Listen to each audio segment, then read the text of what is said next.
101.7 FM, 710 KEEL, Mike and McCarty. In studio, Shreveport Police Chief Wayne Smith joining us. First of all, Chief, good morning. Good morning to everyone, to you and all your radio listeners. Thank you so much for coming out. Absolutely. We first of all, Aaron was at the. I know we're going to talk about cameras, but Aaron had a kind of an eye-opening day yesterday.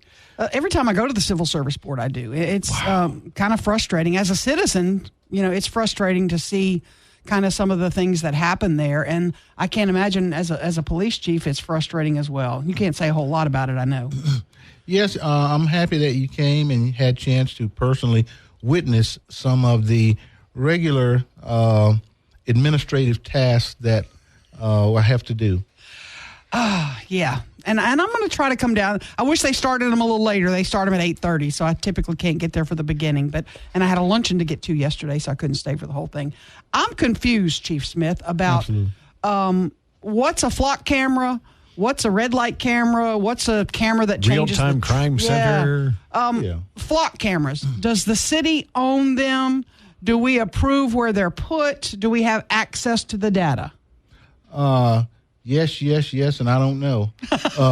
There are a number of them that we have access to. I'm not quite sure who is the actual owner, and we do determine the appropriate location here in our city for those based on traffic flows. Now, Flock is the name of the company. Right. It is an LPR. We use a lot of acronym, which stands for License Plate Readers. That is the primary mission of that camera, is to read a license plate. Okay. And the mayor told us it would almost be too much to have all of those connected to the real-time crime center because there's too many around town, that it could be a little bit of a problem. But you say some of them are connected? Yes. Okay. What are the cameras that we have in our parks that they don't move, but they're just there? We've put it other locations around town. What are those? They are the ones that's owned by the city of Shreveport, and they are fixed cameras that is monitored by the Real-Time Crime Center. So if you have a shooting at Ford Park, you can pull up those cameras that are at Ford Park and correct. Back it up. How far back can you go look? We keep the data. It's in cloud storage for quite some time. I'm not sure how long, but a long time. Okay, so you can go watch what people are doing. Yes. Even at nighttime, these cameras are good at night too. Absolutely. And many of them that the city owns, you'll see flashing beacon lights on them. Right. On the almost like the trailers. Right. And that's a preventive measure because not only is it collecting the data for us, we want everyone to feel safe and know that the camera is there and is watching. On the permanently mounted cameras, like she was saying, Ford Park, do you have problems with people defacing those or vandalizing those? No, not anymore. Initially, when we first went into this camera business, we did. We were not hanging them high enough where they couldn't be reached. Now, you'd have to have a 30-foot person lift to get up that high. Right. I remember. He didn't say man lift. Person lift. So periodically, I have to lease. I don't own one. I have to lease a lift so we can do repairs or swap out the cameras, and usually I have to get like a 30-foot lift to be able to reach. There's a big debate about the flock cameras and whether or not, now I guess the other cameras too, whether or not it's a violation of our privacy rights. You can sit here as the police chief of our city probably and say there are immeasurable numbers of crimes we have solved because of cameras. Oh, unbelievable. I asked my Real-Time Crime Center director just this week to give me some success stories, and right away before I could get off the phone, he had sent me 4 or 5 crimes that had been solved because of the cameras that are in place. And no cameras are looking beyond public space. It's no different than you walking down the street with your cell phone taking a picture. They're looking in public space, not private space. With these, and I look in the public request portal that the city has, and often I see requests for video. I would like video from, maybe it's a patrol car, maybe it's one of these cameras, and it's usually attorneys. They use this in court to help either defend a client or prosecute a client. Absolutely. That's not a community meeting that I go to that someone says, I need more cameras in my neighborhood. Mm-hmm. It is a constant request. It's way beyond our capacity to fulfill the request for cameras. How many cameras would you say there are tied to the real-time crime center? Not even counting the flock cameras. 2,500 and something or another. I'm not quite sure the total number. Wow. Now, of those, 2,500. There's a lot of them that are private. Like I might have a camera at my home, and I've agreed to let you look at it. Yeah, a private residence, your camera's at home. Okay, the Ring camera. That's right. You can integrate with us, no obligation, no charge, and connect your camera with us where we can see what happens outside of your residence. You know why I haven't integrated mine, and I'll be honest with you, because I have an interior camera too. We don't want that. I know you don't, but can you separate? I'm worried that you can't separate it. Oh, yes, we can. You can say, I'm only giving you access to my exterior cameras. That is correct. Yes, ma'am. Okay. Well, then I'll have to figure that out, because a lot of us, our camera packages are interior and exterior, and people don't realize you can separate them. Absolutely. And anytime we use some data from your portal, you'll be notified. Okay. It's no surprise. The other question is, I've seen national news reports about, and this is flock cameras, not necessarily what you guys use, but there have been some misuse of some of the flock cameras from some of the people who control the feeds, following an ex-wife or tracking a coworker, and these folks have typically been fired.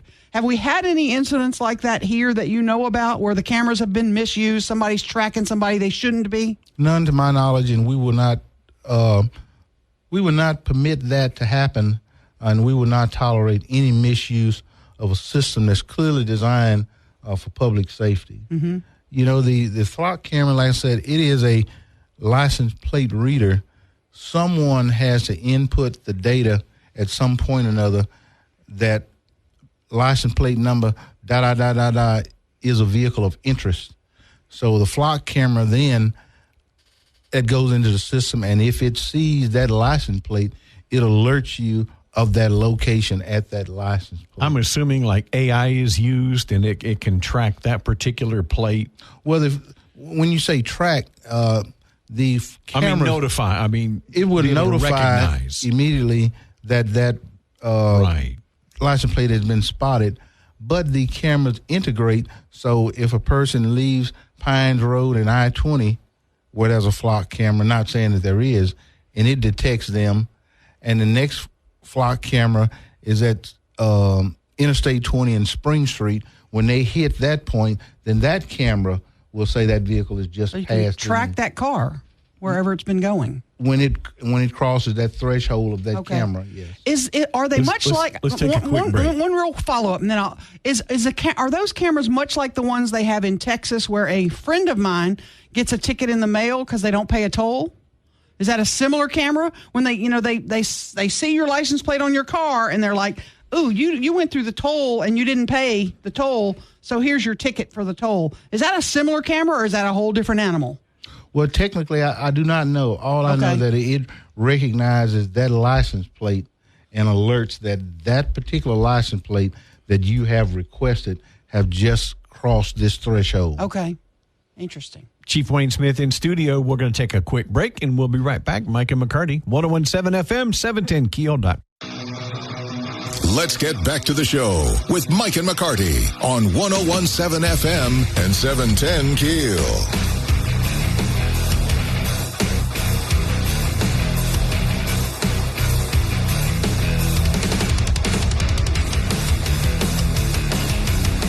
Shreveport Police Chief Wayne Smith in studio. Mike and McCarty. We're talking different type cameras. The Blue Line Solutions cameras. Yes, sir. In the school zones. Yes, sir. And those are school zone only. Right. To monitor speed. That is correct. During the school zone hours. But obviously they are license plate readers as well, right? It takes a picture of the vehicle simultaneously with the radar reading. And that information actually goes back to Blue Line, and how they obtain the registration, the owner of that vehicle, I don't know. That's what takes place sequentially at that time. And those are not city owned. No, so not at all. Or operated. The ticket just comes in the mail. That is correct. A few weeks later. From Blue Line Solutions. Right. Now, I understand because of those cameras, it's really solved a problem. Speeding in school zones has been dramatically impacted. To my knowledge, since that program began, we have not had a single kid to get hit by an automobile in a school zone. Speeds have dramatically increased, and that decreased. Right. Yeah, decreased. I'm sorry, and that is very obvious by they're not issuing as many citations as they were before, and it's having an impact even beyond the school zone time, because in many of those places, the radar is still active, but the camera is not. Some of them will still have a sign up posted, and you'll see your speed as you get there. Yes. And people are automatically slowing down, and the school zone is not in effect. I wish when they first started talking about these, they said all school zones in Caddo Parish. They have not done that, or all school zones in the city even. Are they going to add more? Is that the I goal? don't know. I wish they would. I wish they would put one in Broadmoor. They do There's a major street there, and there's not even lights on that school zone. Wow. I know they do a traffic count, the amount of traffic that comes through at that very time, and that is one of the determining factors to justify one, because I'm sure it's quite an expensive endeavor to do that. I noticed one day last week, and your folks and I have talked about, speaking of speed, a monster speed operation on I-20. That is correct. I have seen the numbers. We have the highest number of fatalities on our roads than any other parish in the state. I'm talking That's Orleans, correct. Jefferson, East Baton Rouge, all of them. That's correct. You have made it a priority to do something about speeding, one. I know DWI's others, to address that. That operation was so impressive. It is. Some of these operations are sponsored by the Louisiana Highway Safety Commission to make all our roads across Louisiana safe. And that one, you saw the numbers within the couple of hours that the officers were there, how many vehicles were stopped. And, one of the amazing things about that was such a graceful speed, giving them a lot of leeway. Giving them a lot of leeway. You got the word. Because right. I was speeding through there, and I didn't I was going 66, and I didn't get pulled over. The speed limit is 60, and there were people flying by me. Up to 80 miles an hour. It was very, very significant. And still people flying by you. Mm-hmm. Oh, yeah. Within that short period of time that they were there, it was well over 100 vehicles that were stopped, and I think well over 100 citations. It was very significant. Now, was there something that initiated that, or just said we're gonna get tough on this again? Well, no. We look at the amount of traffic, the amount of speeders, the amount of accident. There's a lot of thought that goes into determining what location we're going to be at, and the fatality numbers are kind of frightening. Oh, ours is unbelievable. The amount of fatality accidents, and leading that charge, especially, is the pedestrian-related accident, and many of those were crossing I-20. One very near here, not too very long. Can you sustain that large of an operation on a regular basis? Because I quite honestly would like to see it more often. Can you sustain it? There was a lot of officers involved. Well, we'd love to do it more often, but, it takes away from something else that's critical also. But we will continue to do it as we can, manage to okay, where and when is the next one? Right in front of the street near where you live. On Ninth Street. Ninth Street. And you may not have these numbers. I just kind of curious when you were talking about the number of people that were stopped. How many were local and how many were out of town? I would think a lot of Texas. That I do not know. Okay, yeah. The data that I got did not identify the person, just that we made this many traffic stops and this many citations were issued. And we were told when we got the data, they didn't even start pulling you over until you were up to 78. 78, so you're that is flying. Correct. You're hauling booty through there. At least 18 miles an hour over, yes. Oh, wow. And at what point do you take them to jail? How fast do you have to be going before you go, this is ridiculous? Get the cuffs. Is there a set, or is it just kind of situationally determined? I would say more of that. You know, if someone can positively be identified and they are local and you really have no fear or expectation that they may not handle their business, that could be different than someone you can't clearly identify that's from somewhere else and you have an expectation that they may not handle their business. Well, I love seeing it, and I truthfully, I hope we see it more often. I know it's a lot of manpower, though. I saw all those cars sitting on the Monkhouse on-ramp like they were in a Hot Wheels tunnel, ready to shoot out when the next speeder came by. It was great. I used to like to watch the motorcycles in the school zones near me. Oh.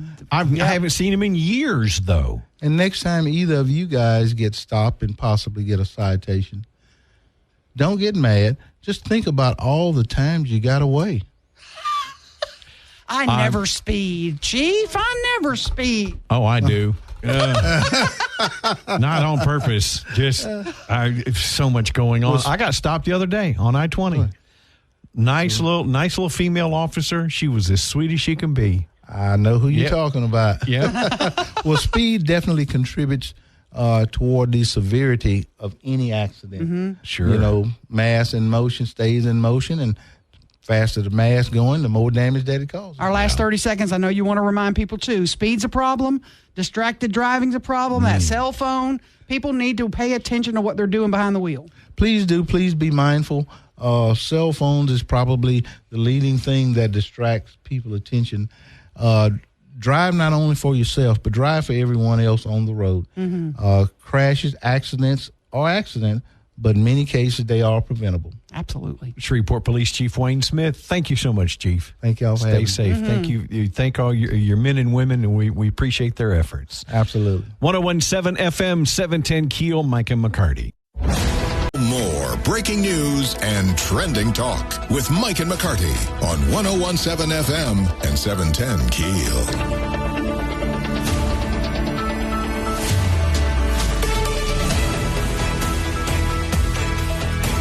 I have to go to KEELnews.com. I'm pretty ticked this morning. I'm just going to be honest with you. Pretty ticked. Okay, you're going to have to tell me why. You're going to have to go look. Okay. KEELnews.com. Let's take a break. I'm going to go look. Yep. And then we'll see, and then we'll talk about that when we Look get at back. the school funding story. School funding. Oh my gosh. 101.7 FM, 710 KEEL, Mike and McCarty. Back to the big stories of the day with Mike and McCarty on 101.7 FM and 710 KEEL.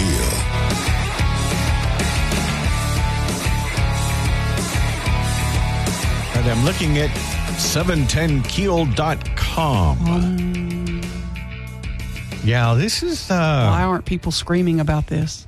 Well, we've had a mantra for years that North Louisiana doesn't exist in the eyes of anybody below ELEC. Right. In local government, in state government, we don't matter. We don't exist. To hell with us. Although we are the third largest metro area in the state. Thank you. New Orleans, Baton Rouge, and Alexandria. Oh, no, wait. No. New Orleans, Baton Rouge, Lafayette. No, that's not it. No. New Orleans, Baton Rouge, Shreveport, Bossier. Well. But I'm looking at this panel on your story. 15 members on this education task force. They're going to restudy. They're going to study how all the schools in the state should be funded. All the schools in the state. They're not just studying everybody but Shreveport Bossier. Are they? They're studying all the school, the minimum foundation funding formula. They are studying how the state money should be doled out. Out of the 15 members on this education task force. Read me the names from Shreveport Bossier. Read them. Okay, here we go.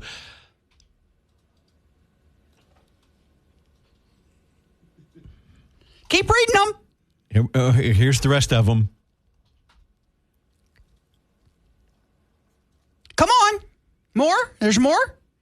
Let me count how many from Baton Rouge. Yeah, do that. 1, 2, 3, 4, 5. Stop. I can't have any more than that. 6. Oh, wow. From Baton Rouge. Oh, wow. Almost half. The state government's there. They got the state education department. You need some education experts. I'll give Baton Rouge a little bit of a grace. A little bit of a grace. Maybe 2 or 3. Yeah. Can we get one? Do we have one on there? Did you miss something? Let me look. Lafayette, Baton Rouge, Mandeville. Okay. Jonesboro. Jack McFarland's the closest we got to us. Eunice. Yeah. New Orleans. Another one from Jonesboro. Yeah. 2 from Jonesboro. 2 from Jonesboro. How many people live in Jonesboro? Just curious. I'm just curious. Harrisonburg? Where the hell is Harrisonburg? Here's what I'm going to find out. None from Shreveport, Bossier. No. Nobody from DeSoto Parish. Wow. Pretty big school system. Do things pretty well in DeSoto Parish. Yeah. Nobody from Caddo Bossier. I'm going to find out, A, who appointed the members. B, did 1 or 2 of our lawmakers turn it down? Say, look, I can't commit the time. Okay, so maybe they asked. Maybe they asked, and one of our guys or gals said, I can't commit that time. If that's the case, all right, Governor Landry, I'm okay with that. If you didn't even reach out to find somebody from the third largest city in your state, we will never accept what this panel puts together. I mean, it would be, and teachers groups up here, I can't even wait to talk to the folks for Jordan and them from the Red River United. Yeah. I'm hoping we connect today. Are we represented at all? Are we going to get to have a say at all?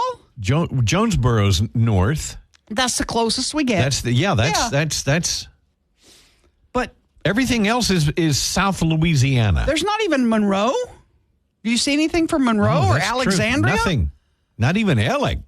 They don't. The dividing line. It's unbelievable how they think that this is okay. Oh, they'll be all right with it. We got they trust our experts. Now I'm praying. One of our lawmakers said, I just can't commit that much time. And if they did, then see. Well, then you find another one. Find another one who says, yes, I'm all in for education. Or 2. Right. Fine. It's just an example. You're going to redraw congressional lines, but you're not going to equally divide the state's educational task force?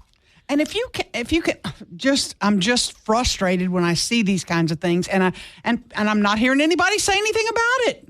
It's like nobody. Maybe we're the first to realize it. I don't know. I can't imagine that. They've been formed for a few months now, gearing up for today's meeting. Do our lawmakers even get the agendas? Do they find out what is this task force going to talk about? What are they studying? It's really frightening when the third largest city in your state, and we read you the list of all the members from here. You heard crickets, didn't you? Harrisonburg is a village. The village of Harrisonburg. Okay. In Catahoula Parish. Oh, boy. On the west bank of the Washita River. Now, let's give credit where credit is due. That lawmaker might be an education expert. That might be what they love to deal with. And population of 277 people, Aaron.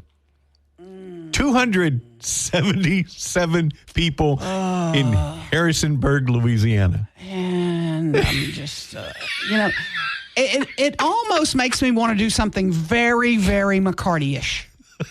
It almost makes me want to go look at every state board and go, how many people from Shreveport Bossier are even on any of these state boards. The state climatology board, the tattoo board, the rice board. Do we have anybody on any of them? Do they give a schnizzle about us at all anywhere?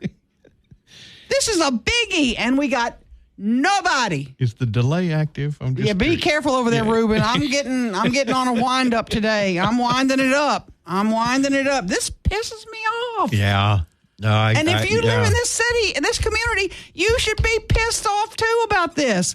They don't give a schnizzle about us. Nope. And sometimes it's very obvious. We've been saying that for years. Sorry to my state lawmakers. If you turn down this request, please let me know so I can calm down a little bit. I don't want to take meds this morning. I want to try to calm down naturally. Where's my tequila? Coming up after the news, top of the hour, Prosecutor Hugo Holland is going to join us. He's in the first judicial,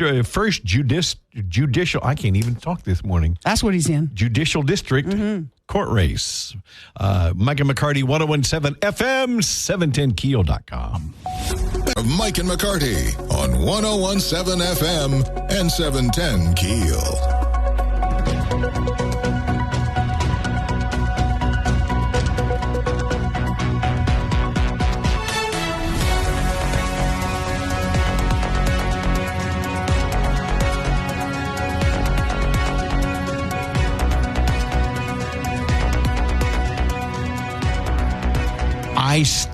I'm sorry.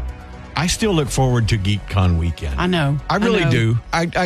It's fun. Yeah. It's fun. I had fun yesterday. I went to the... I know it's a long weekend for us. Yeah, that's okay. I went to Noble Savage yesterday. They had their Lunch and Discover, and they were giving away GeekCon tickets, and Cedric Glover invited me to come down. He said, come down and draw some of the winners and tell us a little bit about GeekCon. So what a crowd up in there. Oh, nice. Oh, man, they had a great crowd. It was, all Tabitha Taylor was there. Steven Jackson showed up. There was a lot of folks I hadn't seen in a while. And what was this for? It was Lunch and Discover, which the Downtown Development Authority hosts that. I think it's a once-a-month deal, and they focus on a local restaurant. And, the restaurant provided free food.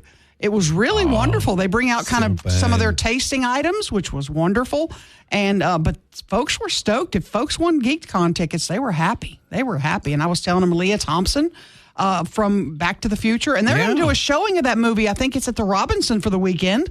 I think they've been doing it all week. Yes, they have, and it's in honor of her. And I just rewatched that series about a month or two ago. That's got some really cool. Do you know I've never seen the second or the third one? I haven't seen the third, but I did watch the second one. And the first one ended so well. I know, what are you going to do? But she'll be here.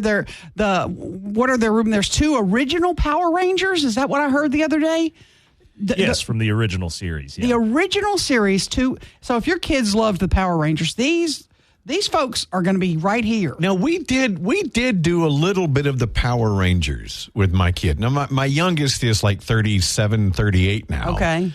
So we did have a little bit of the Power. We had, mostly ours was Little Mermaid and Ninja Turtles.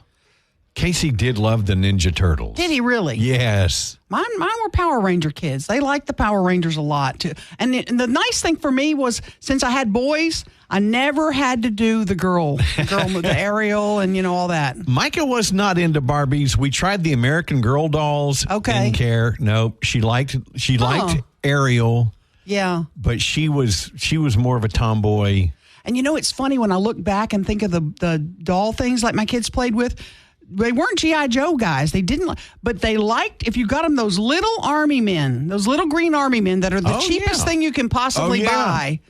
They would set them up in and then they would shoot marbles at them, trying to kill them. And I thought, I don't think kids do that today. Are ours the last generation that did things like that? That Probably wasn't digital? Because it's all now Game Boys I just dated myself there, didn't I? No kidding. Does Game Boy still exist? No, it's your phone. All those games are on your phone now. And that really, it's weird. Oh, my gosh. Coming up after the news, top of the hour, Caddo District Court Race. We're going to talk with Hugo Holland. He drew a competitor at at the very last minute. And we'll talk about that. Replacing the retiring judge, Catherine Dora. 101.7 FM, 710 KEEL, Mike and McCarty.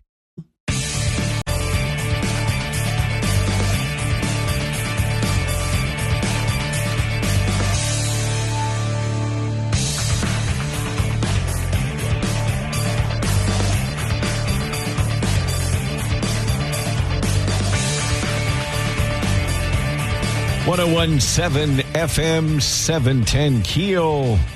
Mike and McCarty in studio. Hugo Holland, longtime prosecutor. And first of all, good morning. Thanks for coming out. Good morning, Mike. Good morning, Aaron. I've known, and disclosure, I've known Hugo for, good gosh, how many years? About a quarter of a century, I guess. Yeah, at least. We were in the reserve unit in Bossier Police together.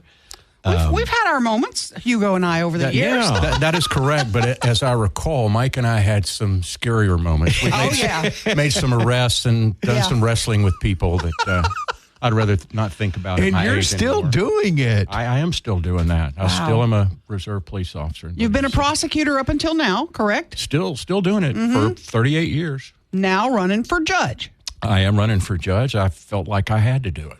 Explain. Interesting, yeah. Explain the office you're running for and why you decided to jump in. I'm running for Caddo Parish District Judge, and I was perfectly content with a part-time job working for Skylar Marvin running the Webster Parish DA's office. My biggest decision a couple of days a week is, do I have my Captain Crunch cereal before or after Gilligan's Island reruns? But I sat here and I looked at the way things were going in Caddo Parish, and I didn't like it.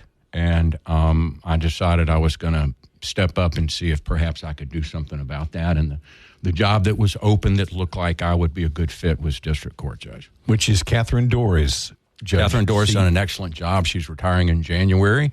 And as soon as she announced she wasn't running, I announced I was running for that seat.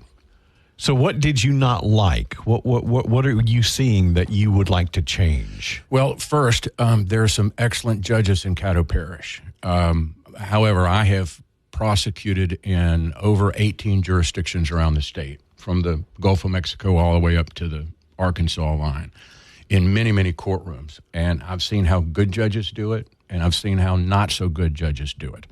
And I know that I can do it like good judges should do it. I've seen some sentences that I thought were a little soft. That's not just Caddo, that's everywhere, but I've seen some sentences I thought were soft. I'm not going to bore anybody with details because it's legal mumbo jumbo, but I've seen some things that occur that I don't think I would have done as judge. And I'm not passing judgment against any of the other judges. But are you saying we have some not so good judges here? It's like everywhere. If you've got more than one judge, some are going to be better than others. I mean, that's just the way it is. So no, I'm not saying we don't have some not so good judges here. What I'm saying is I have seen dozens of judges over 40 years, and I know what makes a good judge, and I think I can do that. And you've been a prosecutor for over 40 years. Well, 38. Okay, but who's counting? Or near 40 years, almost 40. And we all know the money's on the other side. That is absolutely correct. I haven't grown rich as a public servant, nor am I interested in that. There are reasons for that. Right. But no, the money is certainly not in being a prosecutor. So your focus has been on the prosecutorial side of the law for almost 40 years. Look, I don't make any apologies for that. People can criticize my prosecutorial. Oh, and they have. Well, of course they do. It's mostly the anti-death penalty people that don't care for me. But they are free to criticize that in the United States of America, just like I'm free to stand on the decisions I've made over the last 38 years, and I'm standing on those decisions.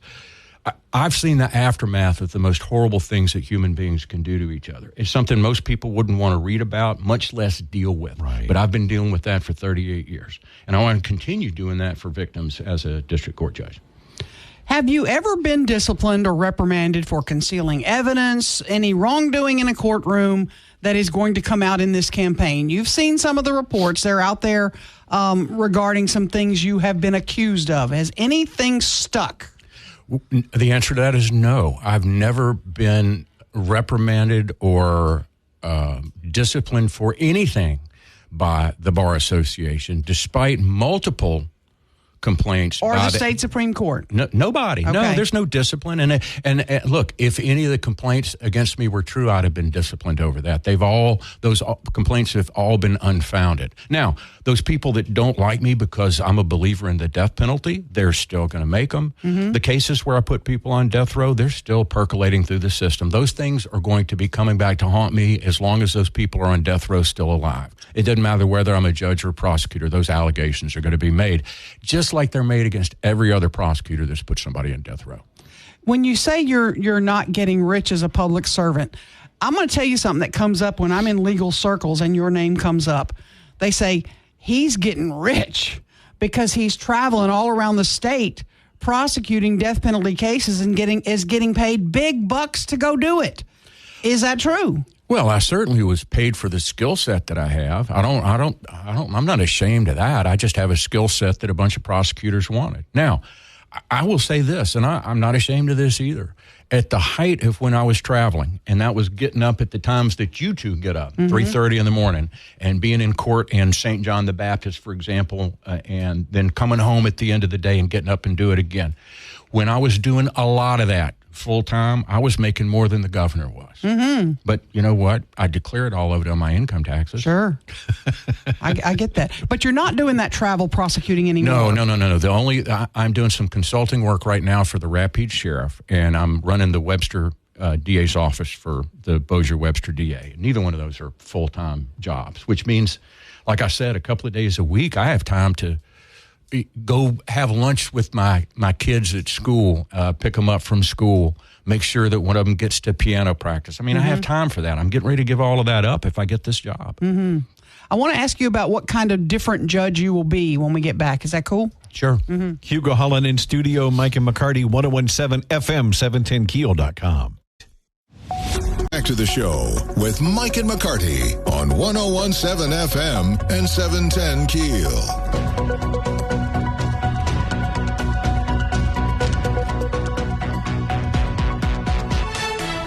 Longtime prosecutor in our area, Hugo Holland, worked for the district attorney's office for years. Now you're running the Bossier Webster. Running the Webster office for the Bossier Webster DA, Skylar Marvin. Mm-hmm. And you're a candidate for Caddo District Court Judge. What kind of judge, what changes would a Judge Hugo Holland be? Well, I'm not sure about changes. I know how many of the judges in Caddo run their docket, and I think that some of them are doing it as efficiently as possible. So I have some ideas about how I think a docket should be run. And I'm not going to bore anybody with details. The details I would give you wouldn't mean a whole lot unless you're a lawyer. But if a docket is managed appropriately, if judges set bonds appropriately, things can move quickly and efficiently. And I know how to do that because I've been in courtrooms for almost 40 years. There's a lot of discussion in this town, Hugo, Mr. Holland, I've known you a minute. Hugo's fine. About the revolving door. You know, 70% of the murders in our community are committed by, as Alan Seaball would say, people that should have never been let out of jail. And some blame the judges for that. Some blame the DA for that. Whose real fault is that? Well, I'm not going to put any fault. What I can tell you about the process is this. The judges generally don't know anything about a case that's in front of them, particularly a criminal case. Let's take a criminal case. When the assistant district attorney stands up and says, Judge, we've reached an agreement. The defendant's going to plead to possession of Schedule 2 and receive 2 years hard labor, suspended 2 years supervised probation, $1,500 fine, and court costs. Unless there's a reason for the judge not to trust the DA, what does the judge say? All right, let's plea him and get moving. Move along. Right. We don't know that he shot his girlfriend 20 years ago and is okay. So judges are not proactive like DAs are. Judges are reactive. Judges can't really proactively do a whole lot of anything. That's the lane of the district attorney, and that's not a lane that as a judge I need to have any part of, because that's just out of my lane as a judge. Right. So the DA has to depend on the district attorney to. But couldn't the judge look at that person's name and say, "Pull me up his history before I agree to this. Let me see his history." They very well could. But I would ask you this: with the volume of cases, judges generally don't have time to do that. The judge has to trust that the district attorney is going to give them the appropriate information to come up with the appropriate sentence. How many hours a week do our judges work? I don't know. There are some that are personal friends of mine that are on the criminal bench, and they're in court all day, every day, because they've got that kind of volume. Any truth to the myth they leave at Fridays at noon?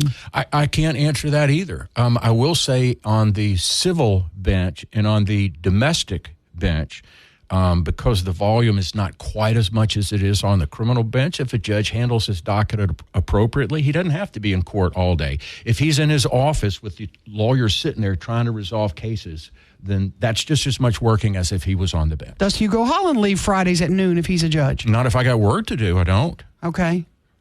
Now, believe me, but you could go read but you could go read the cases that are coming up next week and see if these guys got a history. Stay in the office on Friday till 5 and read the cases that are coming up next week. Well, judges don't have access to that. That's one of those things. That's interesting. I did not know this. Well, we need to fix that. Well, that's what I'm wondering. Yeah, the only reason they would have access to that is if it was their job to come up with a sentence that was not an agreed sentence. Okay. If there's an agreed sentence, the judge has to trust that the DA gives them the appropriate information. If it's not an agreed sentence and the judge orders a pre-sentence investigation, of course, the judge will have access to all of that. But the number of cases that are dealt with where there's not an agreed sentence and somebody either goes to trial or pleads guilty with what's called a PSI, pre-sentence investigation, that's a very, very small percentage of cases. Okay, you've been a prosecutor for almost 40 years. You're sitting on the bench. You get this Yahoo in here, you know for a fact has been in court 14 times before. And the defense attorney says, we've reached an agreement. He's going to plead to a parking ticket. And what would Hugo Holland do at that point? Do you just go, okay? The initial reaction is, you two need to come to my office and we need to talk about this, meaning the assistant DA and the defense lawyer. However, let me give you the however part, okay? And this is where the judges have to trust the prosecutor.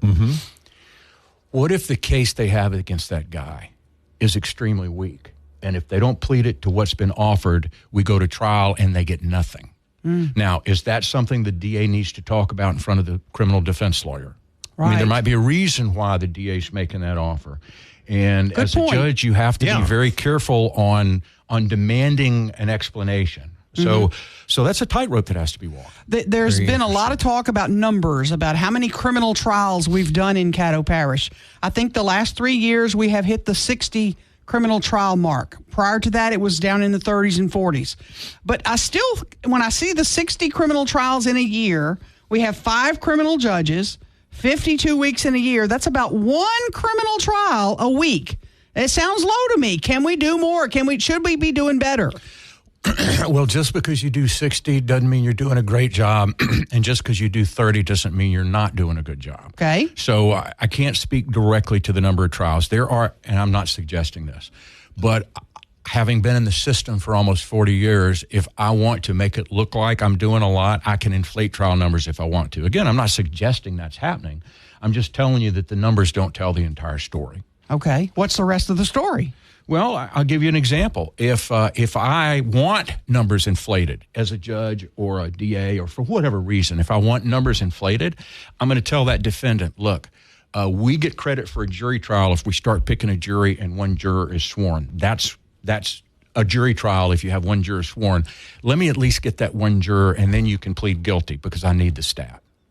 Now, again, I'm not suggesting that happens, but what I'm telling you is if I want to inflate the numbers for whatever reason, it's very easy for me to do so because I know the system. So, and again, I'm not suggesting that's going on. What I'm telling you is that just because you do a lot of numbers doesn't mean you're doing a great job. Just because you do low numbers doesn't mean you're not doing a good job. But if you're elected judge, could you do 1 criminal trial a week?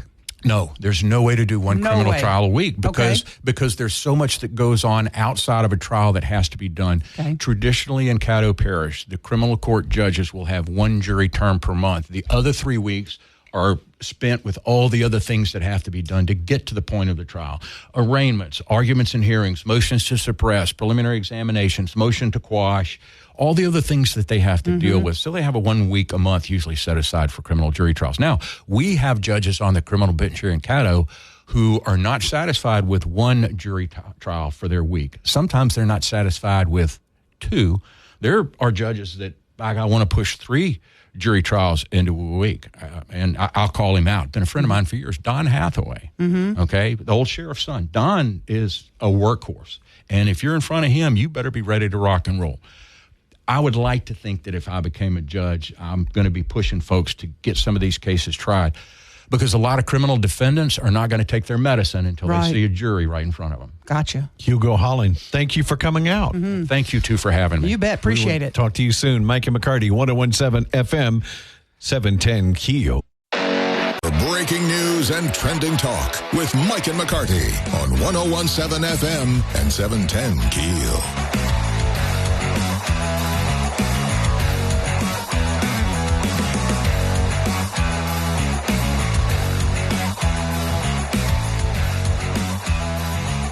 Jordan Thomas with Red River United going to be joining us coming up just after the break, talking about this education task force. Mike and McCarty, 101.7 FM, 710 KEEL, and on the free KEEL app.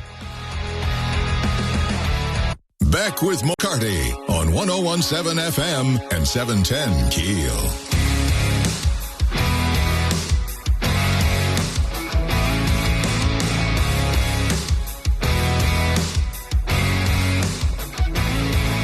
Well, if you look on KeelNews.com, story on the Louisiana Task Force begins review of public school funding. And if you break down that Louisiana Education Task Force, 15 members, 6 from Baton Rouge, 1 from Harrisonburg, with a population of 223 people. How many from Shreveport Bossier? Let me look. None. 3rd largest city in the state. They're changing how we fund our schools. And we have no say in it. We have no seat at the table. I'm upset. Well, you've got me upset about it as well. Jordan Thomas with Red River United is on the Jack Spring Electric Newsmaker hotline. I would imagine, Jordan, you're a little upset as well.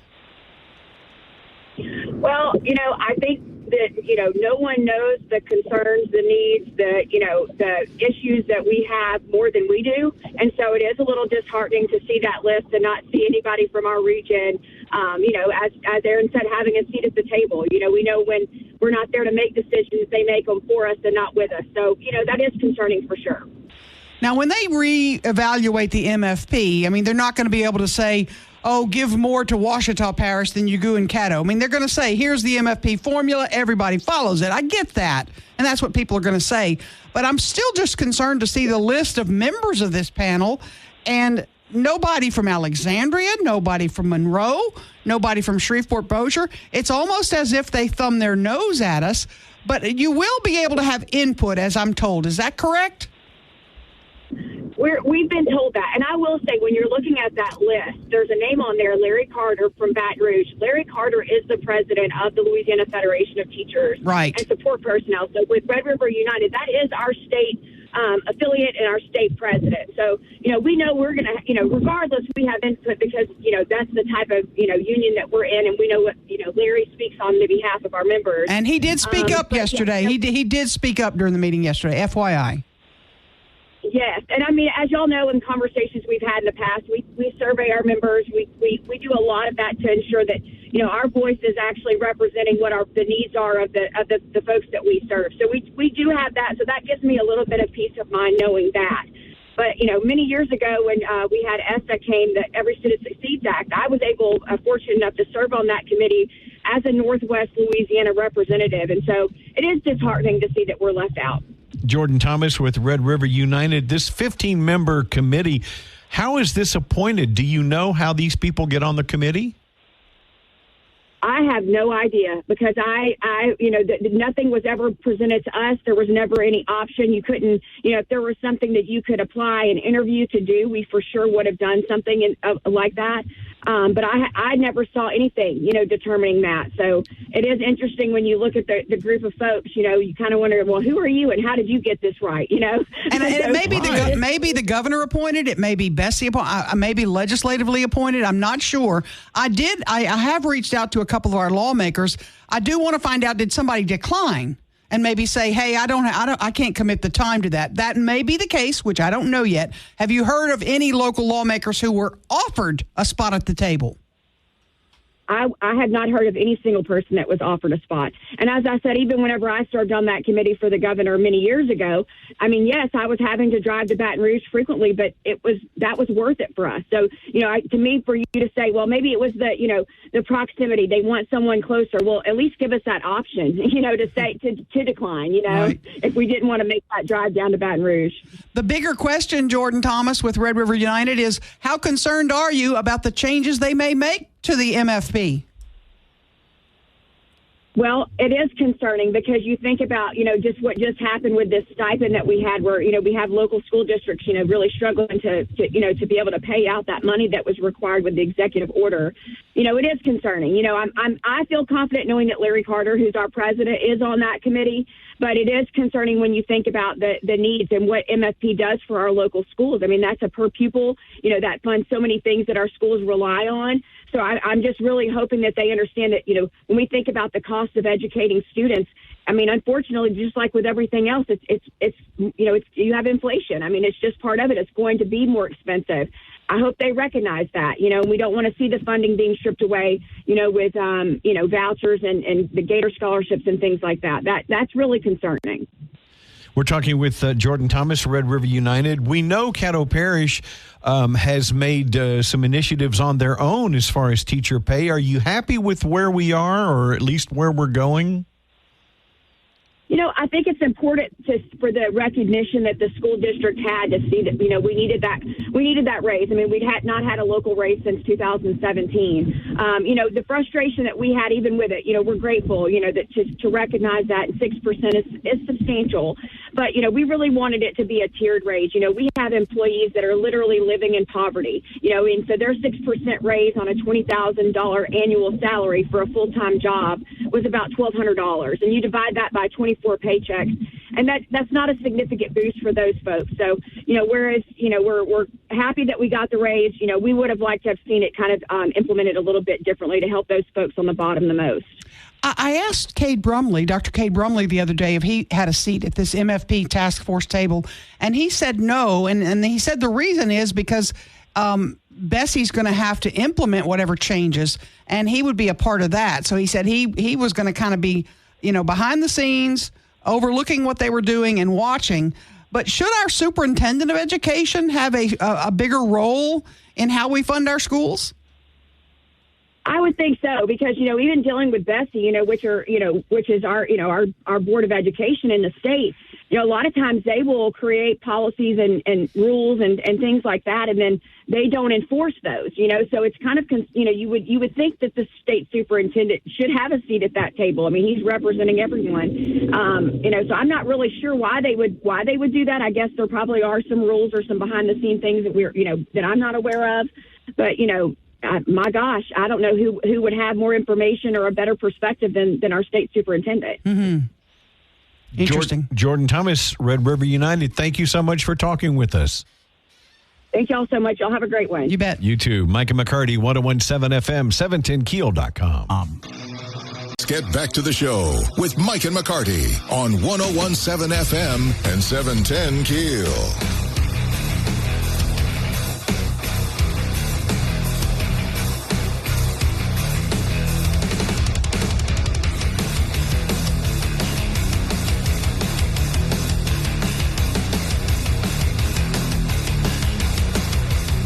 Talking about the Louisiana Education Task Force that's looking to change the way MFP is being done for schools across the country. country, across the state. A little more clarity on Cade Brumley and why he's not on the MFP task force. A listener, one of our buddies, Scott Hughes, reminded me that Cade said Cade actually will legally make the recommendation to Bessie and to lawmakers, and this committee will be making a recommendation to him, to Dr. Brumley, about what he should consider. But since he ultimately has the final say about what should be presented, he didn't think it would make sense for him to be on the committee. So that's kind of what how that shook out. So just FYI, since Cade is going to make the final recommendation about what the MFP formula should be. About the MFP formula, right. Not about who's on the committee. No, Cade had nothing to do with that. And I have gotten some responses from some of our local lawmakers. Senator Jenkins said, when I asked if no one from Shreveport Bossier on the MFP task force, did someone local turn down a seat? Senator Jenkins says, not to my knowledge. Tammy Phelps, not sure if it was turned down. I wasn't aware they would still exist since the governor received the authority and directed fund. Not sure what the task force is for other than information to further changes. Thomas Presley said he's not sure if someone local turned down a seat, but he does serve on the Higher Education Funding Review Committee. So those three have not turned down a seat. So okay, that's telling. Mm-hmm. Which means none of them were asked. None of them were asked to be on. Nobody they know were asked. And if I'm correct, somebody correct me if I'm wrong, I believe Tammy Phelps might even be on the Education Committee, or she had been in the past. I may be wrong about that, but so you think you would go to somebody on the Education Committee and then go, what community are you missing? Oh, we're missing Shreveport. Let's include her. The third largest metro in the state. And we're talking about the task force the governor has determined we need to have to change our funding formula for all of our schools. And of the 15-member panel, not one of them is from Shreveport Bossier or Caddo Bossier or DeSoto or Webster or Claiborne or anywhere in this area. We do have two from Jonesboro. Right. Jack McFarland represents a piece of our region, but nothing into our metro. But we do have one Harrisburg? Thank you. The metropolis? Harrisburg. Yeah. We have a representative from the village of Harrisburg. Mm-hmm. The representative of 223 people. Got to be an education expert is all I'm saying. It's got to be. It's just got to be. Of Harrisburg. But nobody from Shreveport, Bossier. I will be asking the governor. Nobody from DeSoto Parish. Nope. I'll be asking the governor today how he chose the members, why Shreveport Bossier was left out. Because he pledged to us over and over again. Oh, yeah. I'm going to care about Shreveport Bossier. I love this community. I love Northwest Louisiana. Yeah. Where's our representation on one of the biggest the task force that could make a huge decision for the future of our schools? Where's our seat at the table, Governor? I want to talk next hour. I want to talk about this Shreveport Clean Water Task Force.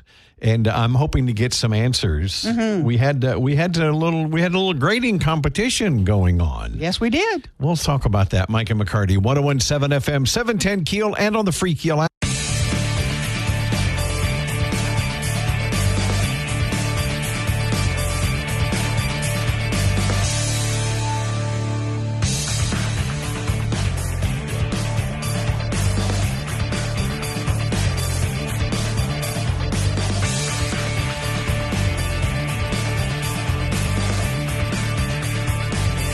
I love this song. You're such a goober. I drive down the road just playing this song. Y'all walked down the sometimes. aisle to it, didn't you? Yeah. This song was played at our wedding. Yeah. Wow. Goober. 101.7 FM, 710 KEEL, Mike and McCarty. Clean Water Task Force yesterday met. I got to be honest. I saw the story on the television. Mayor didn't look real happy. Brandon didn't look real happy, quite honestly.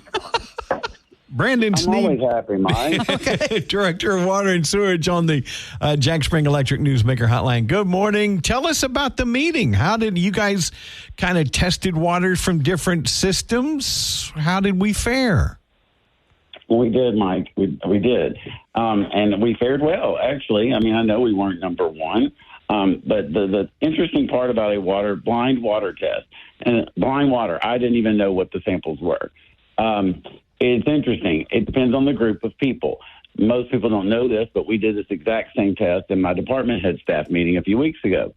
And Shreveport was number one in that test. I could do that same test tomorrow with that same group of people, and the results may be a little different. Mm-hmm. It just depends on the palate of the person, what their background is, what they're used to, and their senses and what they prefer. What water finished first yesterday? Yesterday it was Bossier, and we were right behind them. The scores were very close. We were number 2, and then City of Monroe was number 3. Okay. How many systems were tested? It was 3 systems this time. Last time we did 4. This was 3 systems, and they're all surface water. And the point of that is to show that surface water treatment is pretty much the same in a surface water treatment. Depending on your source, there are a few things that happen a little differently. But treating surface water is very difficult. It's not like a well system where you just add a little chlorine to it and you're done. It's a very complex system. And so this shows that water should not really have much of a taste. It should not have a strong chlorine taste to it. And so it's an interesting, fun test. So we were excited with the results and pleased with that everybody that came performed the test and seemed to enjoy the process. Let me ask you, do you know individually how your score came out? Did you personally rate Shreveport Water number 1 in the test yesterday? I did not test yesterday because I'm familiar with the test, so I chose to not do it. I didn't want to give any perception that, to skew the results. Okay. And so since I'm very familiar, my superintendent, Kiana, and I, and the mayor as well did not. We did not for that reason. Okay. Do you think water should not have a taste? It really should. It should be almost just. It's not noticeable. Water is not really supposed to have a Coke or a Pepsi flavor or a tea. Right. If water has a flavor, there's something wrong, in my opinion. Or you spiked your water, and that's a different story. But no, it should not really. So it's a commodity that's just supposed to be for your cooking, your health, your bathing, drinking, and hydrating. Now, this task force meeting was held out on Pines Road, Bill Cockrell. What did you hear from the public? What takeaways did you hear from the public during the meeting? Well, actually, we did not have many public comment. Okay. Last night from the public, several reporters were there that did ask some great questions. And we did have one individual, but the one individual was about the consent decree and rate studies and rate increases. Now you're having another meeting I believe, at the Southern Hills Community Center. That is scheduled for next month. Tell us about that. The public can show up. What does that entail? Yes, ma'am. That's going to be at the Southern Hills Community Center. I believe September 1st we will be putting something out in the next week or two about that. But I don't know the exact. I believe it'll be at 6:00. And that is a chance for the public to come out. If they do have questions or concerns, they are given an opportunity during these meetings, right? Absolutely. They get, if we have a large crowd, we'll have a 3-minute time frame. But if we don't have a large crowd, the conversation can flow within reason. Absolutely. And explain again, the goal of this task force is to do what? The goal of the task force, number one, it gives us an opportunity to engage with the community and face-to-face to really talk about what we've done, what we're doing, and what we're going to be doing with the water, and to talk about the water system, talk about our needs, and then also to talk about funding, how we are going about funding, where we are trying to get money from, and hear from them or hear from the other task force members, things they want to see or questions they have that they would like for us to look into. And you have to have your work finished, this task force committee, a report submitted by middle of November. Is that right? That's correct. That's correct. And so we are taking notes every meeting, and then the chairman will compile a report with all of our information for Representative Walters. All right. We appreciate your time. Thank you so much. Hey, anytime. Glad to be here. You bet. Thank you, Brandon. Brandon Sneed, Shreveport Water and Sewage Director. Micah McCarty, 101.7 FM, 710keel.com. More breaking news and trending talk with Mike and McCarty on 101.7 FM and 710 KEEL.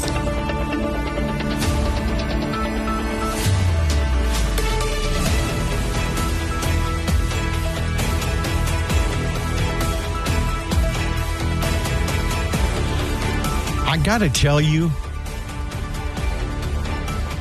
Well, go ahead, because I don't know. Well, I'm working on something that's taken me a little while, so I'm getting close to being able to put it online. Should be here in the next 30 minutes or so. I did a public records request middle of July, and typically that's a 3-day. They have a 3-day window to reply. This was a little bit more detailed, and I don't really rag them about that. I mean, if it takes them a little longer, they get to it ultimately. Sometimes I have to rattle their cage. But the city of Shreveport sent me a list of all demolished houses in the city for 2025 and through June of 26. What I'm working on right now is the 2025 list of houses. And the mayor told us the other day that he has doubled the budget for that. And it looks like they've doubled the numbers. And so can they include things like the Jolie apartments? Nope, too much. Costs too much. Right. And that's the problem. If you take the Jolie apartments, that's going to take $500,000. Okay, they spent.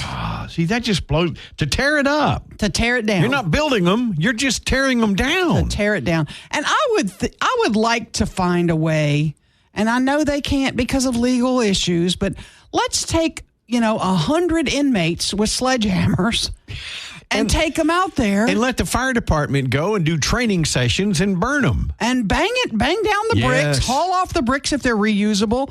But somebody's going to get hurt, and then you're going to get sued, so we can't do that. That's old school, jail stuff that you can't do anymore. And I get that. I understand folks have rights, and, that's the way it works. But I'm gonna run you down the list of how much money they spent in each council district tearing down dilapidated homes. And I'm going to be putting some pictures up of these homes. Now, when you see the pictures, obviously this is before they're torn down, because now they're torn down and it's a clean slab lot. But in District A, which is in the North Shreveport area, in Tabitha Taylor's district, the city has spent $465,000 in 2025, nearly $500,000 in District A.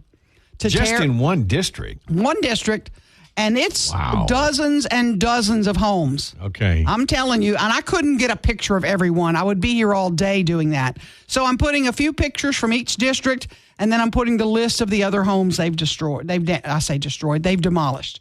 In District B, Gary Brooks's district, they've spent $315,000. Okay? $315,000. Jim Taliaferro, District C, only $23,000. So they haven't spent a whole lot in District C. Okay, see, that's interesting to me, that what districts require more. Right. That's interesting. The different districts, demographics, I know, that's what I'm saying. And way more rental properties and slumlords in some of these districts. Right. District D, not $1 was spent. Not a penny, which is understandable. District E, which is Southwest Shreveport, Southern Hills area. Okay, what is District D? District D is Grayson Butcher, Southeast Shreveport. Okay. You don't have rundown properties in that district. I mean, you just typically don't. Very rarely, I would imagine. District E, Southern Hills, Southwest Shreveport, $39,000. Then when you get to District F, which is Councilman James Green, Moortown and parts of Cedar Grove, $309,000. And then District G, which is West Shreveport, Ursula Bowman's district, $169,000. So the city is spending a ton of money tearing down properties, and that's just 2025. I have the 26 list through June. So what's the total amount again? You shouldn't have said it's well over $100. Close to $1.3 million, something like that. $1.3 million. Okay. Across the city, which and see, if you took down 2 apartment complexes, there would be $1 million. So you couldn't have torn down all these others. You know, you would have washed out $1 million of your budget, almost all of your budget, just taking down 2 apartment complexes. Okay, so that's the problem. So the ones that they took down do they bill the owners for this? They're trying to in some cases if they can find the owners. Any of that money back? They're going to try, and I think they're going to try to put a lien on the property. Now, in some cases, when they started the work, when the contractor showed up, the owner stepped in and put a stop or said, hey, no, I want to save the house. And so they only spent 10% of the money. So on some of them, you'll see a little 10% mark out beside it where the city didn't spend the full amount. They only spent 10%. And that's because the owner stepped in and said, no, wait, I want to try to save the property. Hold off. I'll take care of it myself. Either I'll take care of it myself or I'll save the property. So that's what's happening in some of them, but that's only a few. That's only a handful. But to see the list, Mike, it is dozens and dozens and dozens. And in looking for the pictures of these properties, it was very weird because you would see one house in horrible shape, then 2 good houses, and then another horrible house, and then 1 good house, and another. In some of these neighborhoods, it's every 3 or 4 houses. There's something boarded up. Yeah. And it's that theory I told you the other day. If you come home and you don't make your bed, you leave dishes in the sink, you come home depressed. You come home like, oh my God. Yeah. But if you make your bed in the morning, you have dishes out of the sink, your home is tidy, you feel better about your area. That's kind of what happens in these neighborhoods. If people drive home to that after being at work all day and they come home and then they absolutely just get depressed because they're coming home to houses right around me are all boarded up and falling apart. And it doesn't take much to pick up trash around your property. Mm-hmm. Okay? Right. It doesn't take much to mow your grass. Yes. I'm not saying pay to have it done. Mm-hmm. You don't have to have a service come in and edge and blow and mow and right. Just mow your grass. It doesn't take a lot. Yes, exactly. Exactly. You can get it done by just a little bit of effort. And it really is depressing. When they sent me that list and I opened it up, I looked, holy cow. This is just incredible to see the one right after another, one right after another. That's a lot of money. $1.3 million and tearing down houses. And they're going to spend the same this year. The same for 26 will probably be spent, if not more. But we all want that done. I mean, if you don't want who wants a burned out house next to them? No. Nobody does. And I've got them in my neighborhood. Yes, absolutely. And they're getting to them as fast as they can. But again, as the mayor told us, there's due process.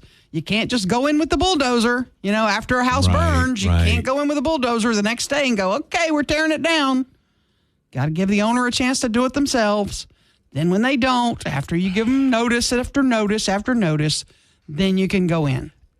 And unlike what some want to say, it's not always easy to find the owner. You're absolutely right. Some of them are caught in estates where 3 kids own it and they don't talk to each other and one wants to sell, one doesn't. I mean, it's a mess. Or some are slumlords that don't want to be found. Absolutely. And it's under an LLC and a shell corporation. You bet. And there's 7 different levels that you've got to go through. Absolutely. No doubt about it. So, yeah, it's not an easy. That's one of those things that's in the mayor's manual. They don't show you till you get elected. No, they don't.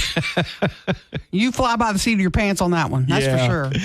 Coming up, we spoke to Red River United's Jordan Thomas about the education board and the members, and it was very interesting. Hear what she's got to say in about 10 minutes. 101.7 FM, 710 KEEL. Back to the big stories of the day with Mike and McCarty on 101.7 FM and 710 KEEL.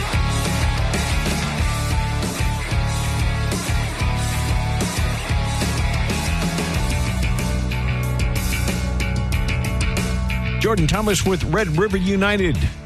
Talk to us about the Education Task Force. Hear what she's got to say right after the break. Mike and McCarty, 101.7 FM, 710 KEEL, and on that free KEEL app.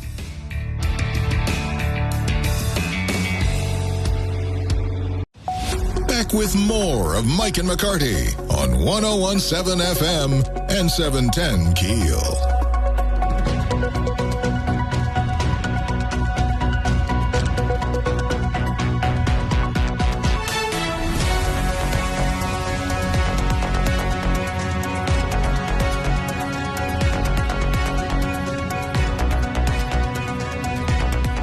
Well, if you look on KEELnews.com, story on the Louisiana Task Force begins review of public school funding. And if you break down that Louisiana Education Task Force, 15 members, 6 from Baton Rouge, 1 from Harrisonburg, with a population of 223 people. How many from Shreveport Bossier? Let me look. None. Third largest city in the state. They're changing how we fund our schools. And we have no say in it. We have no seat at the table. I'm upset. Well, you've got me upset about it as well. Mm-hmm. Jordan Thomas with the Red River United is on the Jack Spring Electric Newsmaker hotline. I would imagine, Jordan, you're a little upset as well. Well, I think that, no one knows the concerns, the needs, the issues that we have more than we do. And so it is a little disheartening to see that list and not see anybody from our region, as Aaron said, having a seat at the table. We know when we're not there to make decisions, they make them for us and not with us. So, that is concerning for sure. Now, when they reevaluate the MFP, they're not going to be able to say, oh, give more to Ouachita Parish than you do in Caddo. They're going to say, here's the MFP formula. Everybody follows it. I get that. And that's what people are going to say. But I'm still just concerned to see the list of members of this panel, and nobody from Alexandria, nobody from Monroe, nobody from Shreveport Bossier. It's almost as if they thumb their nose at us. But you will be able to have input, as I'm told. Is that correct? We've been told that. And I will say, when you're looking at that list, there's a name on there, Larry Carter from Baton Rouge. Larry Carter is the president of the Louisiana Federation of Teachers and Support Personnel. So with Red River United, that is our state affiliate and our state president. So, we know we're going to, regardless, we have input because, that's the type of, union that we're in. And we know what, Larry speaks on the behalf of our members. And he did speak up yesterday. Yeah, he did speak up during the meeting yesterday, FYI. Yes, and as y'all know, in conversations we've had in the past, we survey our members. We do a lot of that to ensure that our voice is representing what the needs are of the folks that we serve. So we do have that. So that gives me a little bit of peace of mind knowing that. But many years ago when we had ESSA came, the Every Student Succeeds Act, I was fortunate enough to serve on that committee as a Northwest Louisiana representative, and so it is disheartening to see that we're left out. Jordan Thomas with Red River United. This 15-member committee, how is this appointed? Do you know how these people get on the committee? I have no idea because nothing was ever presented to us. There was never any option. You couldn't, if there was something that you could apply an interview to do, we for sure would have done something like that. But I never saw anything, determining that. So it is interesting when you look at the group of folks, you kind of wonder, well, who are you and how did you get this right, And it may be maybe the governor appointed, it may be Bessie appointed, maybe legislatively appointed. I'm not sure. I have reached out to a couple of our lawmakers. I do want to find out, did somebody decline? And maybe say, hey, I can't commit the time to that. That may be the case, which I don't know yet. Have you heard of any local lawmakers who were offered a spot at the table? I had not heard of any single person that was offered a spot. And as I said, even whenever I served on that committee for the governor many years ago, yes, I was having to drive to Baton Rouge frequently, but that was worth it for us. So, to me, for you to say, well, maybe it was the proximity, they want someone closer. Well, at least give us that option, to say, to decline, right, if we didn't want to make that drive down to Baton Rouge. The bigger question, Jordan Thomas with Red River United, is how concerned are you about the changes they may make to the MFP? Well, it is concerning because you think about, just what just happened with this stipend that we had where, we have local school districts, really struggling to be able to pay out that money that was required with the executive order. It is concerning. I feel confident knowing that Larry Carter, who's our president, is on that committee. But it is concerning when you think about the needs and what MFP does for our local schools. That's a per pupil, that funds so many things that our schools rely on. So I'm just really hoping that they understand that, when we think about the cost of educating students, unfortunately, just like with everything else, it's you have inflation. It's just part of it. It's going to be more expensive. I hope they recognize that, we don't want to see the funding being stripped away, with, vouchers and the Gator scholarships and things like that. That's really concerning. We're talking with Jordan Thomas, Red River United. We know Caddo Parish has made some initiatives on their own as far as teacher pay. Are you happy with where we are, or at least where we're going? I think it's important for the recognition that the school district had to see that, we needed that raise. I mean, we'd not had a local raise since 2017. The frustration that we had even with it, we're grateful, that to recognize that 6% is substantial. But, we really wanted it to be a tiered raise. We have employees that are literally living in poverty, and so their 6% raise on a $20,000 annual salary for a full-time job was about $1,200. And you divide that by 24 paychecks, and that's not a significant boost for those folks. So, whereas, we're happy that we got the raise, we would have liked to have seen it kind of implemented a little bit differently to help those folks on the bottom the most.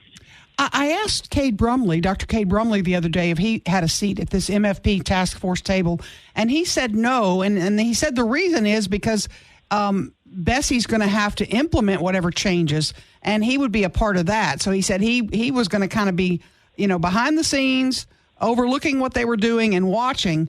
But should our superintendent of education have a bigger role in how we fund our schools?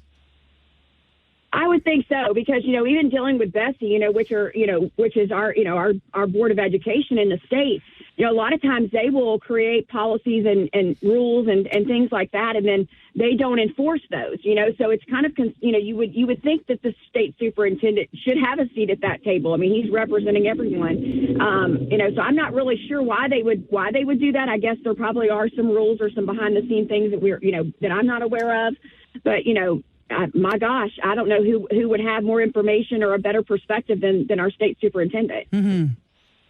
Interesting. Jordan Thomas, Red River United, thank you so much for talking with us. Thank y'all so much. Y'all have a great one. You bet. You too. Mike and McCarty, 1017 FM, 710keel.com. Back to the show with Mike and McCarty on 1017 FM and 710 Keel.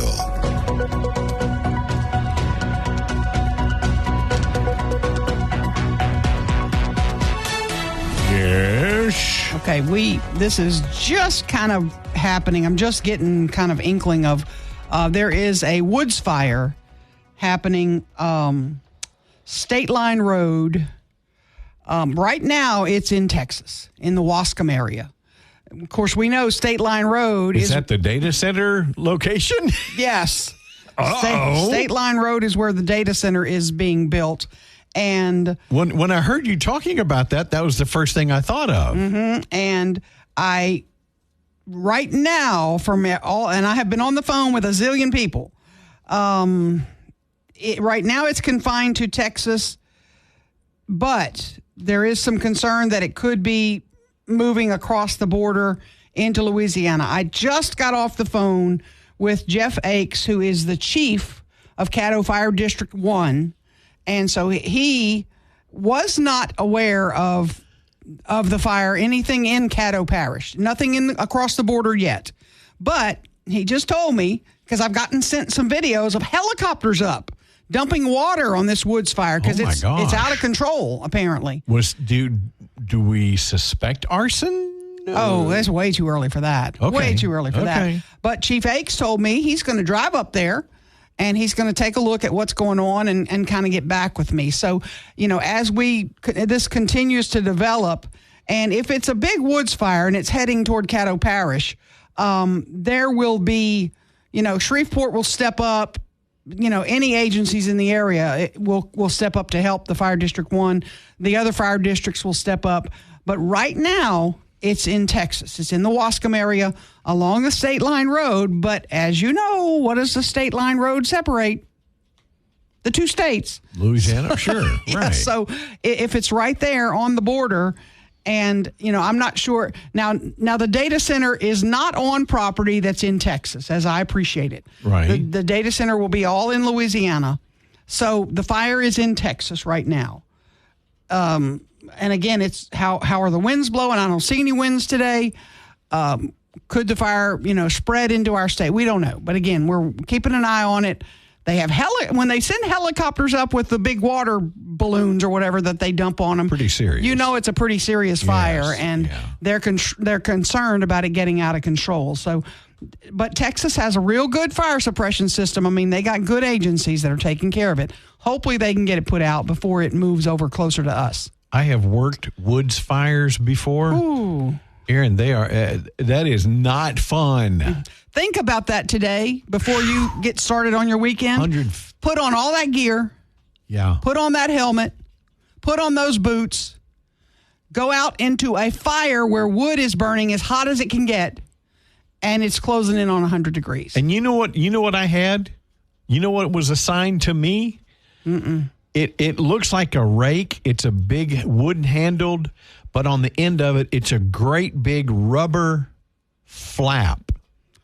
Oh, wow. And you're literally trying to just flap out the flames on the grass. Little spot fires that pop Right. up. Wow. And you think that isn't going to wear you out in an August, middle of August, and it's 150 degrees?